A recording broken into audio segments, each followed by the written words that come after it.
planning. Because when you set a goal for your mind, that's when success happens. Your brain needs a goal. It needs you to want something. It needs you to work towards something. And oftentimes that's why depression sets in or anxiety sets in, is because we don't have a goal. We're not going towards what we want. We're just kind of floating through life. And I mean, floating through life, it doesn't work. It doesn't work. So you have to suspend your negative self-talk, suspend your disbelief. And the third thing is to know definitively in your mind, without any doubt at all, that whatever it is you're trying to manifest already exists for you. Because it does. It does already exist. And I don't mean it already exists in somebody else's bank account or in somebody else's life where they've got the relationship you want. No, that's not what I mean. I mean it exists for you. That perfect person you want, write her down, him down. Write them down on a piece of paper. And I don't mean just what they look like. I mean, talk about their personal attributes. Talk about maybe what kind of careers they have, what kind of moral values they have. Talk about that. And as well, you could talk about what they look like or who they represent as themselves.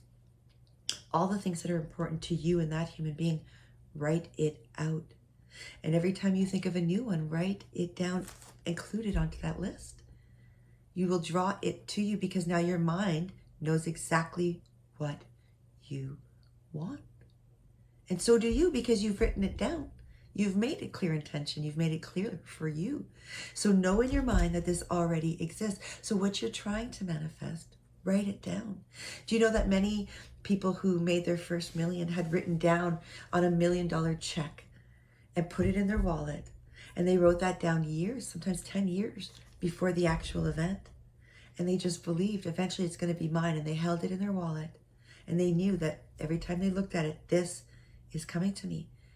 Now, not only should you do that, but you should set a date for it. Set a date on paper. Get yourself a book. I have my own book. I'll show you my own book. I have my own book right here, but I'm always writing everything in. And this is where you write your intentions. Your intentions for what is coming to you, your goals, right? Write it down. Verbalize it properly. Every single detail. It makes it easier that when you go back to step one, when you're doing step one, it's easier to visualize. When you've already written down and set your intentions, you already know exactly what you want.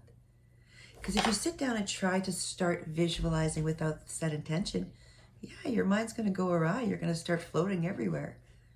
So set your intention and go for it. And go for it. It's coming for you. You just have to believe it's already yours. You just have to believe you're already worth it. Because you are. Everybody on this planet is worth it.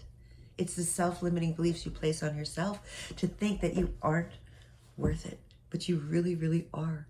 And